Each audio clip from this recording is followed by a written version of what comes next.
Welcome to Obsessions After Dark, where the morally gray are irresistible, the red flags wave proudly, and happily ever afters come with trigger warnings.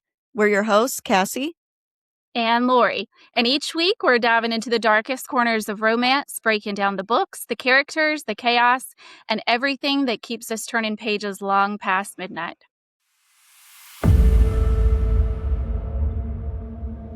Disclaimer, this podcast discusses fictional books intended for adult readers. We'll be discussing mature themes found in dark romance. Please take care of your mental health and always check your trigger warnings. Welcome, everyone. Today, we are so excited because we have one of our absolute favorite authors with us, B.W. Lacey, or Brittany. Thank you so much for being here with us today. Thank you so much for inviting me. I am so excited. I've been so excited this whole week ever since you told me you wanted to have me on here. Well, and like you know, I told you I've been fangirling. So excited. So before we get into the Psychotic Devotion Trilogy, I just want to tell everyone how I found you, because I genuinely feel like this series found me at the perfect time. So I found you on Instagram after seeing a promo for the first book. And I downloaded it on Kindle that night and just inhaled it. And at that time, there were only the 2 books out. And when I finished book 2, I literally refused to start another series because I needed the 3rd one. I had to wait an entire week, which was painful. Yes. But if you remember, I was sending you play-by-play reactions on Instagram like we were already friends. And thankfully, you did not block me. I love the play-by-plays. Since then, I've read the trilogy multiple times, joined your street team and your beta team, and it honestly has become my top series that I've ever read. I love it. That's so sweet. I mean, I loved when you messaged me and told me what's happening? How is this? I love when people show me their reactions. So it's it gives me so much joy. But I want to thank you so much for being on my street team. I'm so grateful for you and promoting and recommending my book. It just means so much to me. And I'm so glad we built this family with our street team. We're messaging each other every day in the group chat. So yeah. I appreciate you guys. Yeah, I love it. I'm so grateful to be a part of it. And your books, they're just my favorites. I don't even know how to explain it. And a lot of my friends I've recommended, I'm like, do you need a recommendation? I got one. I have a friend in Florida who just started it, and she was like, man, it started right off the bat, didn't it? And I was like, it did. I have to catch you on the first 5 pages, so it's gonna start. And you did. So that brings us to how I found you, which would be from Lori. She's the one that recommended you to me. So for anyone who is listening that hasn't discovered the trilogy yet, can you give us a little bit of a spoiler-free elevator pitch? Yes. So the Psychotic Devotion Trilogy is a dark romance thriller. It centers around our FMC, Brooke Sinclair, and our MMC, Seth Kincaid. Brooke is a college senior, and she's a survivor of a massacre in her household when she was 12 years old. And ever since then, she's been trying to rebuild her life, all while carrying all this trauma with her. And then we have Seth, who is a serial unaliver and completely obsessed with her. He's been stalking her for a year, and he even pays for classes to just come and get to know her and watch her. And the story just evolves into this chaotic, wild, bloody love story between these 2 broken people. It's absolutely beautiful. Thank you. So now then, tell us a little bit about you outside of being an author. Who are you when you're not creating chaos on the pages? Outside of writing, I'm a mom, full-time mom. I have a teenage son. I am also a middle school teacher, so I'm dealing with chaotic teenagers all day. I am a huge horror fan. I love scary movies. I am a big animal lover, and I love to travel and get tattoos. I love tattoos.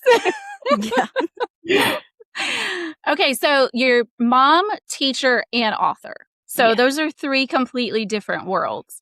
So how do you transition from teacher and mom mode into writing dark romance and some of the intense scenes that you're known for? When I write is usually at night when I'm by myself. Everyone's asleep. I'm a night owl, so I usually just get some wine and I'm just typing it out. During the day, I might like send like voice notes to myself or like type something in my phone so I can remember to write it down later. But teacher mode, I'm fully in teacher mode. Luckily, my son does go to my same school that I teach at.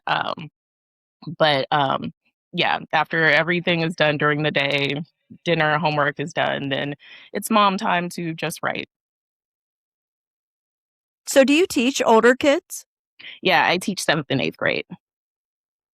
Do you ever think that they'll eventually find your books? I mean, I know we got a little ways off right now, but I worry that they will find because they know I'm a son actually did tell some of his friends, like, oh yeah, my mom wrote a book and her name is B.W. Lacey. And I'm like, do not say that. Yeah, I hope they never find it. I told my son I don't want him to read my books. Like maybe when he's like 40, I guess. Right.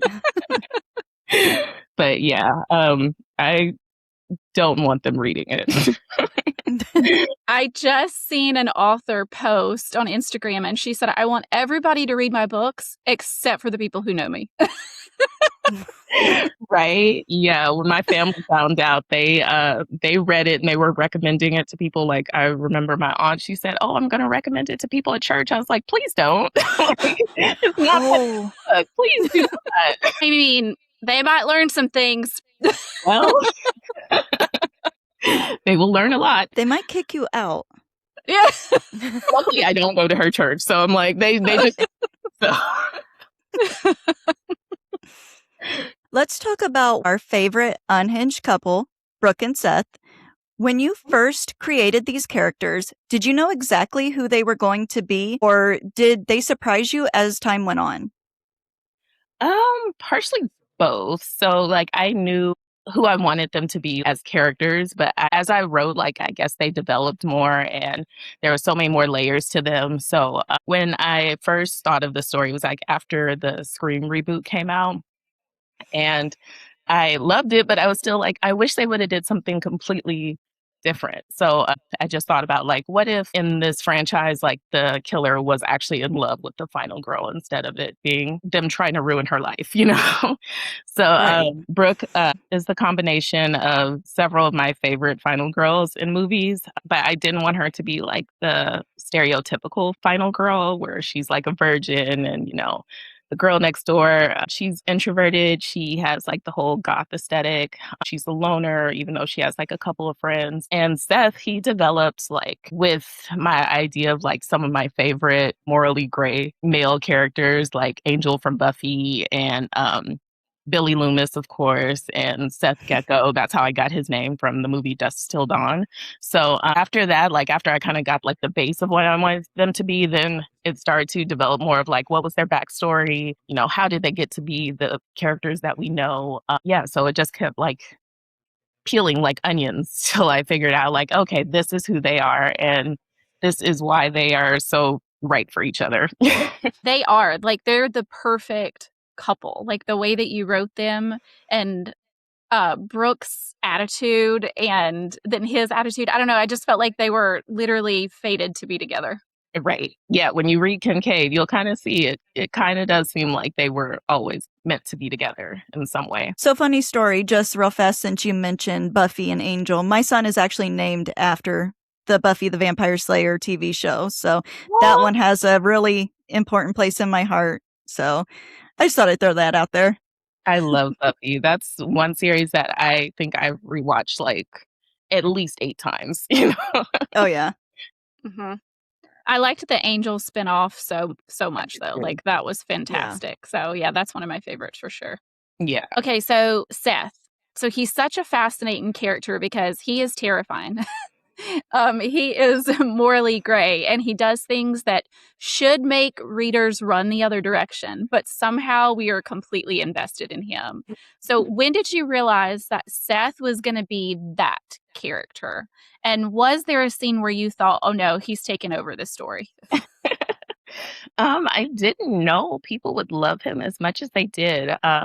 when I originally wrote him, he was a little meaner. Like, he did take over the story, and he's like, I'm not that mean, you know? So when writing him, I just wanted him to have that mix of like, not to mess with him, but also he, underneath it all, it really is a big teddy bear. He's very sweet. It just happens to only be with Brooke. But Hmm. he's a flawed individual who has a very tragic backstory. So I want to make sure people know why Seth is the way he is and why he thinks the way he does, and that his actions aren't just completely impulsive. And like, you kind of see the mirror of that with Luke, who is impulsive Hmm. and he is just like off the chain. And it's like these two brothers who came from this very scary childhood, but took two different paths. And Seth, he just happens to be the more logical but very calculated killer. So yeah, Yeah, and I remember that part in the book where Seth said the difference is that he remembered warmth from his mom and Luke didn't. And I loved that because I felt like right away you were like, oh, that's why Luke is this way. Like he right, has no mother figure in his right, life and never had. Even if, Seth only had a few memories, but he had something. right. Yes. So I want to make sure you see the difference between Seth and Luke. Like, they're both killers, but they're different types of killers, you know? Yeah, for sure. So I loved Seth and Brooke from the beginning. And if you remember my play-by-play messages, I was like, this man is giving Cade Mitchell energy. Oh, yeah. I loved it so much. So as a dark romance reader, that's a huge compliment. I hope you know, because literally there hasn't been another trilogy that has given me the same feeling as Lee's until yours. And I told you, I was like, you're like Lee. That is such a big compliment because the Edge of Darkness trilogy is one of my favorites. I love Cade and Stacy. Like, I see, like, some people do compare it to there. I was like, oh my God, I can't believe, like, you guys actually think it's, like, even good enough to be on the same shelf as the Edge of Darkness trilogy. So, Yeah, for sure. It is. And it's been the only series that has in any way given me the same feelings that one has. Like, couldn't put it down. Like I said, I had to wait the entire week. And my husband was like, you're not going to read? And I'm like, I can't. She ruined it because now I have to wait. oh, thank you so much. So one of the things on here that we have talked about multiple times is that dark romance does not teach morality. And we're not looking for morality here. But it's basically, can these characters be loved the way they are without asking them to change? Right. But saying that, with Seth, was there any lines that you were not willing to let him cross? Yeah, like, I didn't want him because, like I said, originally he was a lot meaner. Like, I had him kill anybody that was taking Brooke's attention away from him. And then I was just like, that's not Seth, you know? That's Luke. And that's how kind of Luke developed. But yeah, I didn't want Seth to cross that line. I didn't want him to be just an impulsive, like, reckless killer. I wanted him to be at least somewhat logical in why he did the things he did. I didn't want him to do anything to Brooke that was too horrible. Like, there's a questionable scene in book 2, but that was more to show how he kind of was when he was off of his medication. So I wanted to make sure that he is a great person to Brooke for the most part, and he doesn't cross any lines with her that, she doesn't allow. Right. And speaking of Brooke, she is such a strong FMC. She never felt like she was just along for Seth's chaos. She had her own darkness inside and her own strength, her own fight. So how important was it to you that Brooke could stand beside Seth instead of behind him? Yeah, I wanted to make sure Brooke was not a damsel in distress. She was a strong final girl, this FMC who had her own life and her own agency. That was very important to me, that she wasn't just like this background character that, Seth just takes over and she's just kind of like on the side. So I wanted to make sure I saw my favorite final girls from the movies in her, and that she went through a lot of character development from the girl we meet in book 1 to book 3. Yeah, she definitely grows a lot from in those 3 books. Yes. So what do you think then is the biggest misconception that readers might have about Seth and Brooke's relationship? The one that I've heard is that they were like an insta love or insta lust couple, and they actually weren't. I feel like it's a little bit of context put into the first chapter, Seth's first chapter in the book, where he explains how he stalked her for a year and took classes to get to know her and everything. So technically, even though it's not exactly the most conventional way of getting to know someone, Seth knew her for a year before the book started. And I actually have like this deleted scene that I took out just because I didn't know if it was really needed. But I was thinking about putting it in the newsletter where Seth is watching Brooke on his cameras that he installed in her apartment. And like she's like watching scary movies and cooking and doing like the basic things you do around the house. And he's like imagining having this life with her.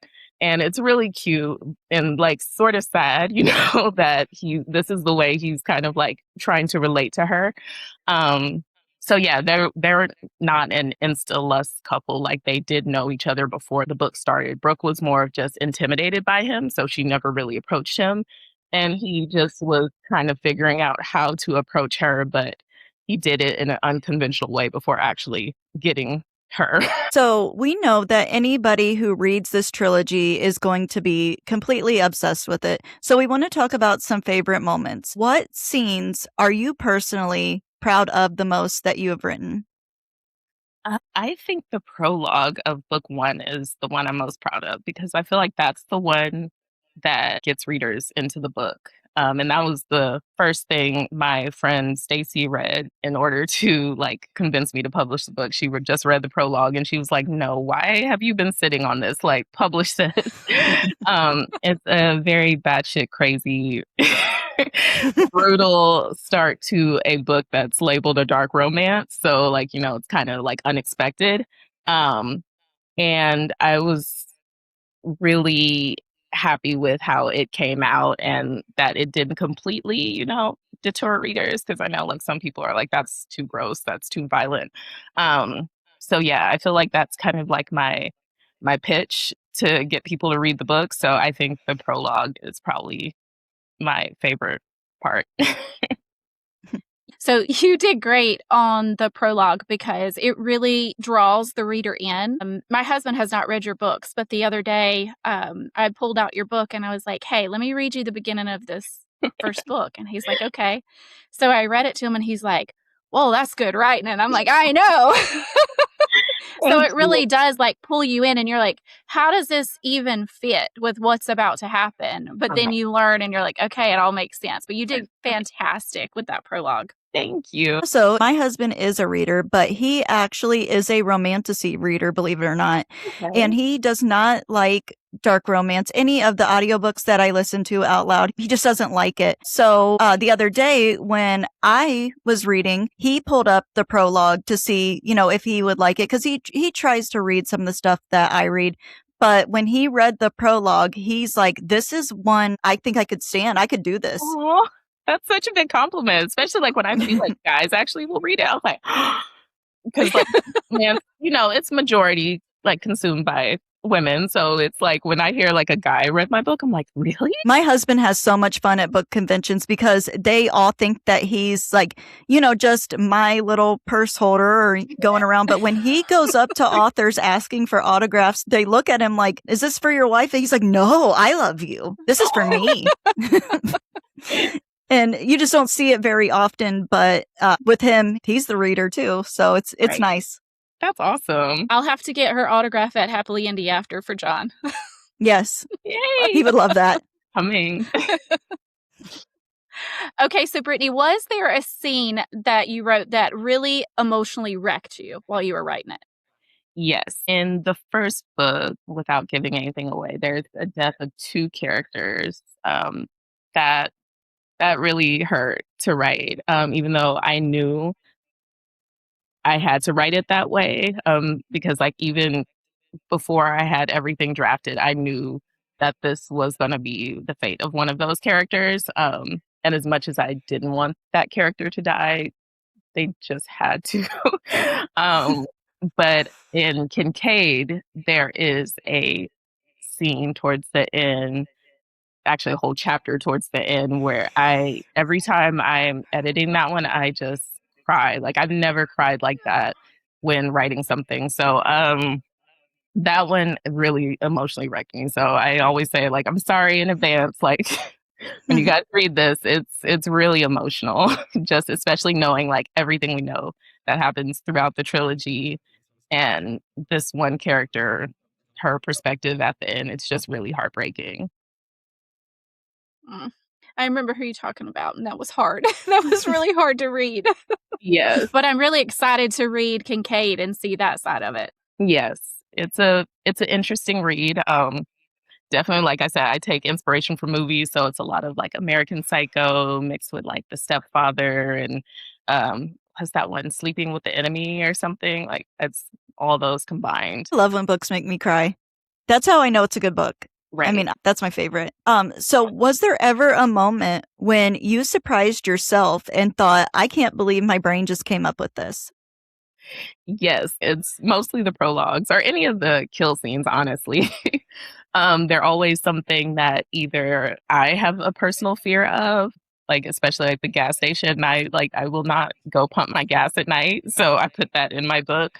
But yeah, most of the kill scenes, especially how brutal they are, those I'm like, am I okay? Like for each book they get a little darker, and I'm like, this is a lot. But I'm glad readers stuck with it, despite how gory and brutal it is. But it's like my love letter to all my favorite slasher movies, like Terrifier, Texas Chainsaw, Jason, all those. Like, I just put that in my writing. So I'm glad people stick with it. All my books won't be as brutal, but the Psychotic Devotion Trilogy probably will be the most bloody out of all of them. Yeah, so your books balance romance, suspense, violence, and emotion so well. How do you approach writing something where the stakes are constantly so high? So with the Psychotic Devotion Trilogy, like the story was basically like my love letter to Scream, So I pretty much wrote it as more of a horror novel. And then after figuring out what I wanted to do with Brooke and Seth, then that's how it kind of developed more into a dark romance. And I wanted to keep a balance because like Brooke and Seth are the core of the story. I had to develop their relationship while also having these like slasher themes in it and this violence and this mystery of who done it. All wrapped together in one story. So as I kept writing, Brooke and Seth's relationship became like more interesting than the whole just slasher aspect. Still a like slasher story at the core, but it just happens to be told through a dark romance. My writing process is like I always know how I want to begin a story and I always know how to end it. And I just have like these scenes that I'm like, I know that are going to be in the middle. And the process is just basically connecting those things together to make a cohesive story. So yeah, it all started as like a slasher flick book and then it became a dark romance. And when you said a while ago, when you were writing and you're like, am I okay? I don't think any of us that read dark romance are really okay. I don't think we are. It's like Alice in Wonderland. Like we're all mad here. Exactly. Did you ever surprise yourself with a plot twist that wasn't originally planned? Yes, I don't want to give anything away, but yeah, the biggest plot twist in the trilogy, it originally did not involve that one specific character. After I was writing it, then I realized, okay, this would actually hold more emotional weight if it was this person. For the book one, I always know that was going to be the plot twist. For the rest of them, not so much. Yeah, I'm pretty sure I messaged you in that third one, and I was like, are you kidding me? Like, seriously? You just did this? Because I did not see that coming. Let me just tell you, like, I'm pretty decent because I read so much of like seeing something coming. Didn't see it with that one. I was very surprised. A good surprise. I was like, when people message me and say they were surprised by any of the plot twists, I'm so happy because I'm one of those people who like usually guesses who the killer is in the movie, like before everyone else. So I was really happy no one saw it coming. Okay, so Brittany, dark romance authors always joke that their Google history probably looks a little suspicious. Is there a Google search that would make law enforcement raise eyebrows that you've done? Oh, I'm sure there's so many. I was thinking, I'm like, I should probably like add for a novel at the end of my searches so that I won't end up on a watch list. Well, I'm probably already on it. But, there's a video on my page where I was searching how does lie break down a body? And I was like, I know they're like, what is she doing? So yeah, I definitely searched like things like that, how to dispose of a body, what's the best way of disposing of a body, um, what areas can you like puncture without killing someone instantly, like all those things.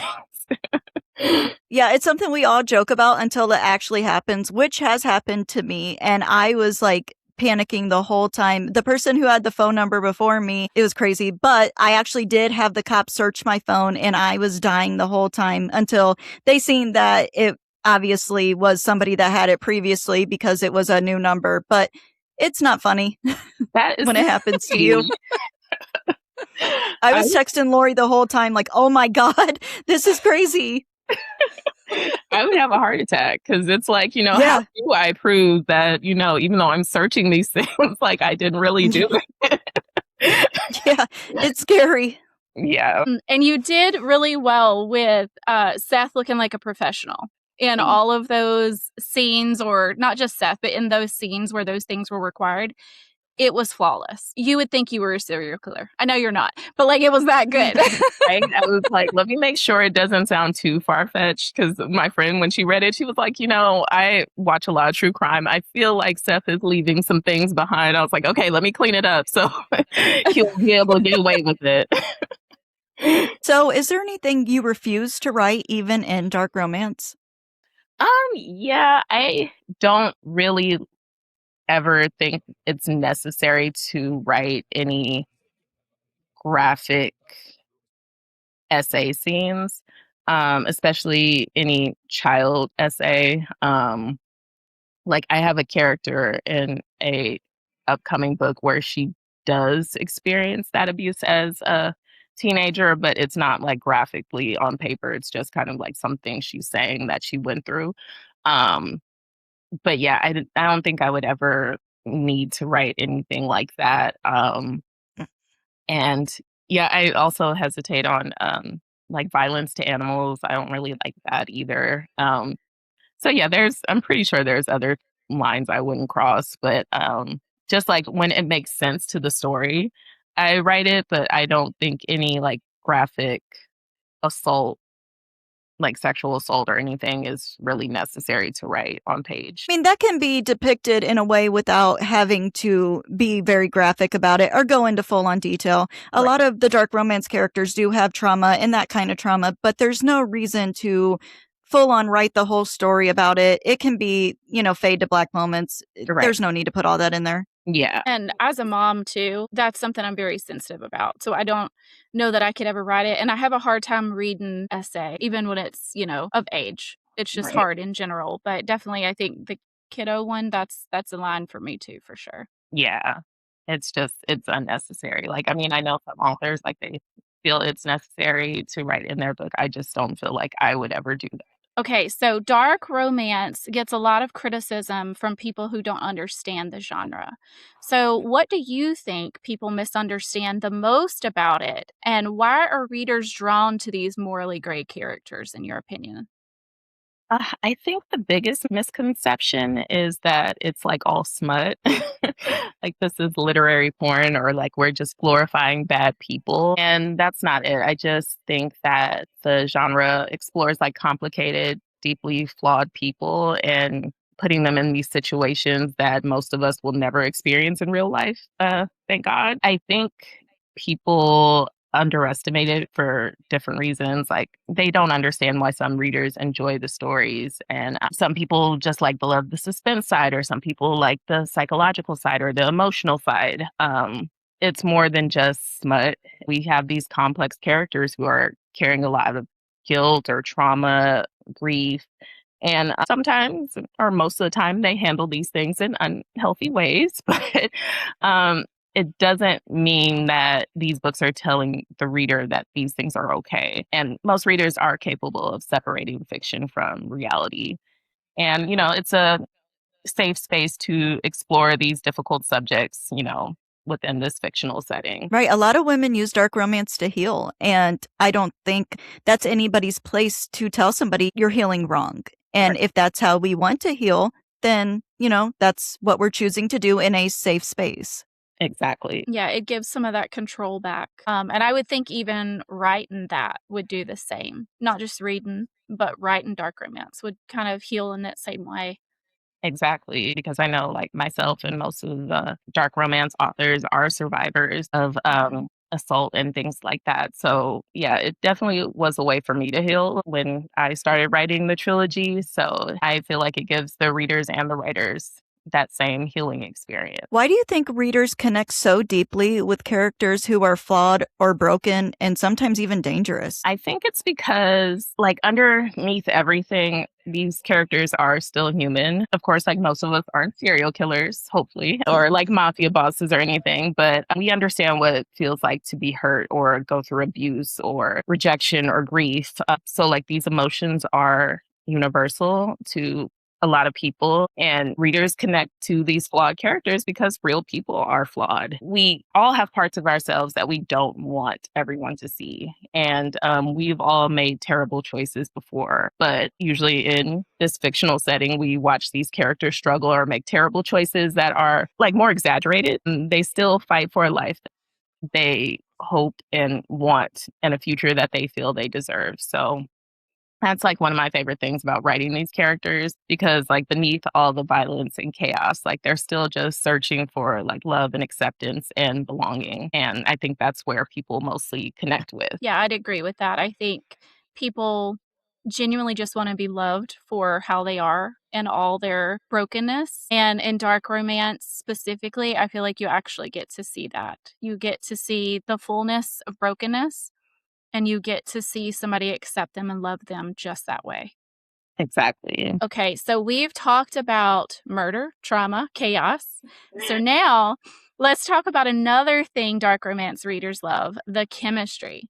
So Seth and Brooke's relationship has so much intensity. How do you write intimate scenes that feel like they're moving the story and the characters forward instead of just being there for shock value?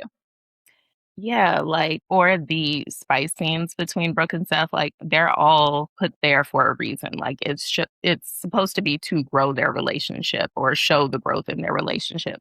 Or some scenes are supposed to be like parallels of other characters. So, like in book one, there's this abandoned carnival scene with Brooke and Seth, and it's supposed to actually parallel the chase scene that Luke and that other character had earlier in the book. So the Oh. spice scenes aren't just there just to be spicy, you know, even though we love the spice, but I always wanted it to feel like they're there for a reason to show how Seth and Brooke's relationship is growing. Like the one where he breaks into her apartment, like is just supposed to show like her reclaiming her power after the trauma of what happened to her when she was younger. So it's like every spice scene is supposed to be there to show a stage of their relationship. But yeah, I think that spice shouldn't just be there just because, but it definitely should move the story forward. Yeah, and it definitely did in your books. I feel like each one had a purpose, and you felt that undergirding of the relationship being formed and not just a spice scene just to have it. It was there purposely. So I loved that. Yeah. So, which do you think is harder to write? An emotional scene that destroys your readers or the spice scenes? I feel like the emotional scenes come to me a little bit easier because when I write, I usually like record voice notes to myself, like acting as that character. So, like, I'm pouring my emotions out in that scene. Spice scenes are a little bit more difficult because it's more like the technical aspect because I'm trying to convey to the reader what I'm thinking, like, you know, like I have to say like, okay, this part is here, you know, this leg is over here. So I think that one's just a little bit harder just for the technical aspect because you have to be really clear and descriptive in your writing of what is going on. But like emotion, that's conveyed a little bit easier. Now, when you're writing spice, are you completely serious and focused, or do you ever stop halfway through and think, well, this is unhinged? I'm always thinking this is unhinged. Brooke and Steve had some wild moments. Definitely cannot be serious during these moments. I think like it's true to who they are. Like I don't think these two characters would have a regular sex life, so I can't take them serious at all. That would be so boring if they did. we expect a whole lot more out of Seth and Brooke. Right. Yeah. Okay, so now that your Psychotic Devotion Trilogy is complete, readers are starving for more. So, what can you tell us about what's coming next?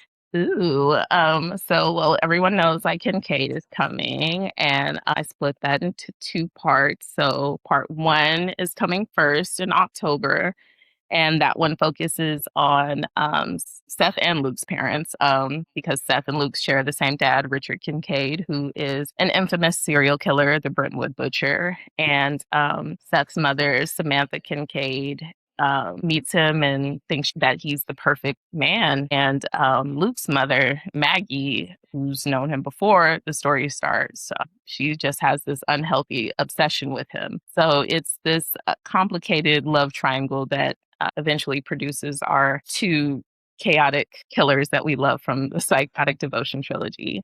And then part two, it shifts to Seth and Luke, like them growing up with Richard and their training, and basically what happens that puts them on two separate paths where they become the men we come to meet in All the Ways I'd Kill for You. And after that, I'm just such an indecisive bitch. Like I have all these like outlines of what I want to write, and I know which would make sense to write first or put out first, at least. It's just like I keep flip flopping because it's like one day, like my hyperfixation is this one book. And then the next day, I'm like, but I kind of want to start this one. So yeah, I flip flop, but I know I know for the most part, like when these new books will come. So after Kincaid will either be this book called The Exhibition, which is basically like a reality show that is deadly. So think like Squid Games mixed with like Love Island and like the real world. So it's a mixture of all those things. And then the other one is Cruel Summer, which is like my version of I Know What You Did Last Summer, but kind of mixed with like Mean Girls and Cruel Intentions. So hopefully people like those. They will be different from the Psychotic Devotion Trilogy. But yeah, I'm excited. I love Cruel Intentions. That's one of my favorite movies. Too. Yep. So the audiobooks are coming soon, which we know readers are so excited about. What was that process like, hearing your characters come alive through narration? It was so surreal. Like, I never thought my book would become an audiobook. Dean Miller and Ursula Harmon were just incredible to work with. They were so supportive throughout the entire process. Um, they helped guide me through everything because I had no idea how to get an audiobook produced. But like hearing the story come to life was just like really like an out of body experience. Like I never thought I would hear it like that. I would love the live recording sessions. We were doing it like at 9 o'clock on Mondays, Wednesdays, and Fridays. The only thing is, I guess also hearing it read, I'm just like, oh, I hate the way I wrote that.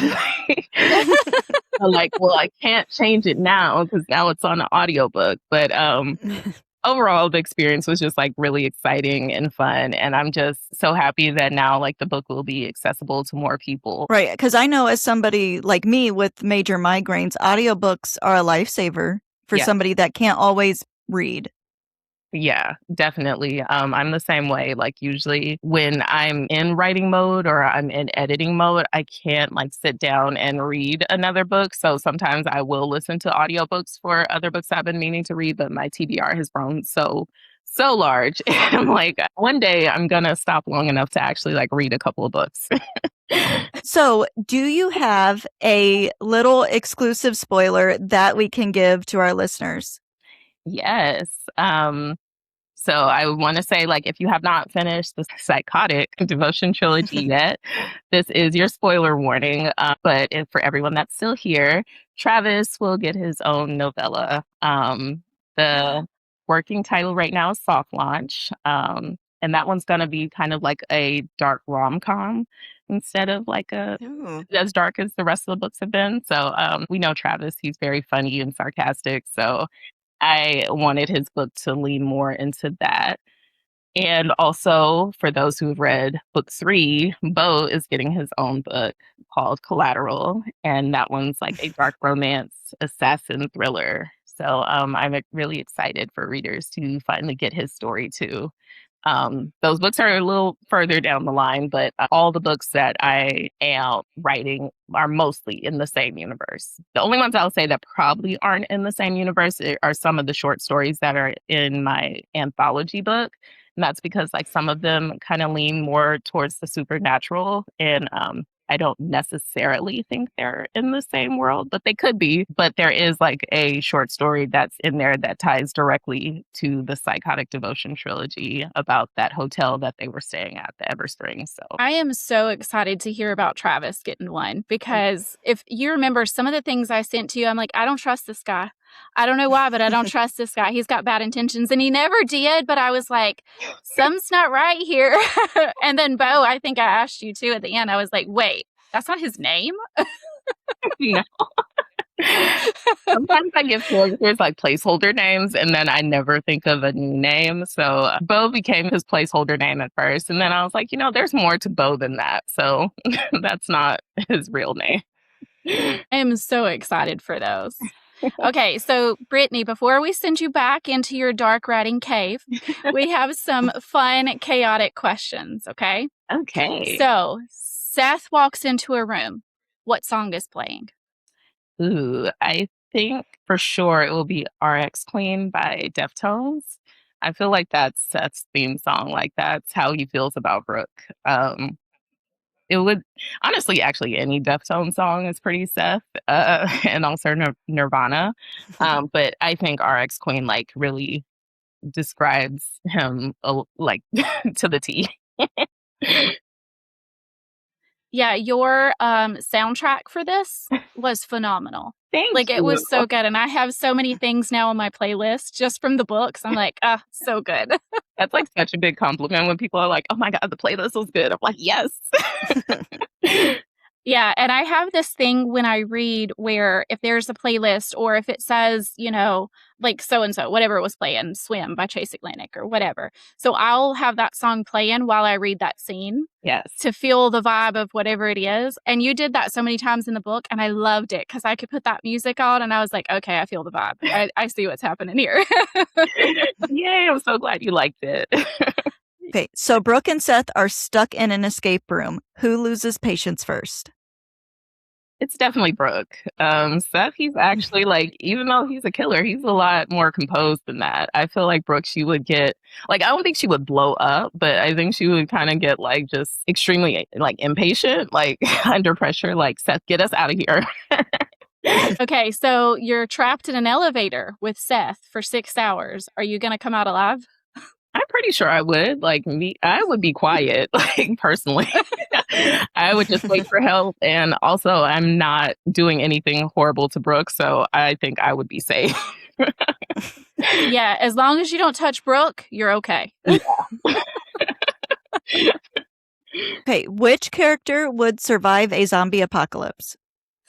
I honestly think most of my characters would. I feel like Seth or Bo would be like the leader, but I feel like all of them could survive for a pretty long time. I can't think of like just one where I'm like, yeah, I think they all would survive. Like they would all be in a team together. Like the stuff they went through, like I think a zombie apocalypse would be like right up their alley. I think they could survive. I would be worried about Travis though. I would, but Travis is also smart enough. And I feel like, everybody would, look out for each other. But I think for the most part, they would be fine. Yeah. Okay, so Hollywood calls tomorrow. Who is your dream Seth? That's hard because I don't think anybody can be what I imagine as Seth. It would have to be like some no-name person like that we haven't seen because I can't, like people have asked me that before, like who would play Seth? I'm like, I have no idea because there's nobody who looks like how Seth looks in my head. Yeah, who do you guys think? No idea who could match him, honestly. Now, also, let me ask you this question. The character art that you have for Seth, did you explain like your vision or like how did that come about to see him come to life? Because I'm curious if he looks the same in the art as what's in your head. Yes.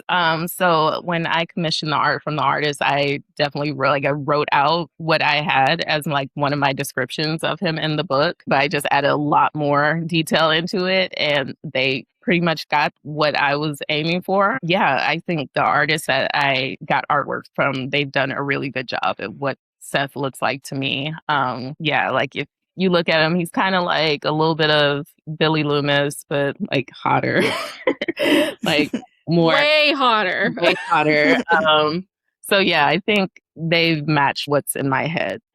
What about Brooke? Do you feel like she matched well too? Yes, they did a really good job with Brooke too. Brooke, she went through actually, I think Brooke went through more re-editing than Seth did. Seth, I feel like the second try, it was spot on. Brooke, I think, went through like maybe 4 different edits and they finally got it. So Okay. yeah, Well, who they are now, they literally look perfect together. right. Like they were always meant to be together. And I remember when I saw Brooke, I was like, whoa, like this girl is amazingly gorgeous. Like, Right. I mean, I knew the way Seth is described, like she's got to be hot because he's hot. But like, I was like, whoa, she's amazing. Yeah, they are 2 very hot, crazy people. So, what are you obsessed with after dark right now? Writing.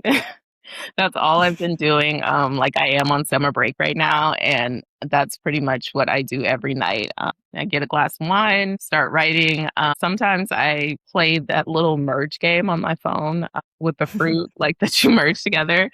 That kind of helps sort my thoughts out while I'm writing. Yeah, that's pretty much it. I'm just writing. Okay, what wine are you having? Honestly, I like the cheap wines. I love Sutter Homes Moscato. It's so good.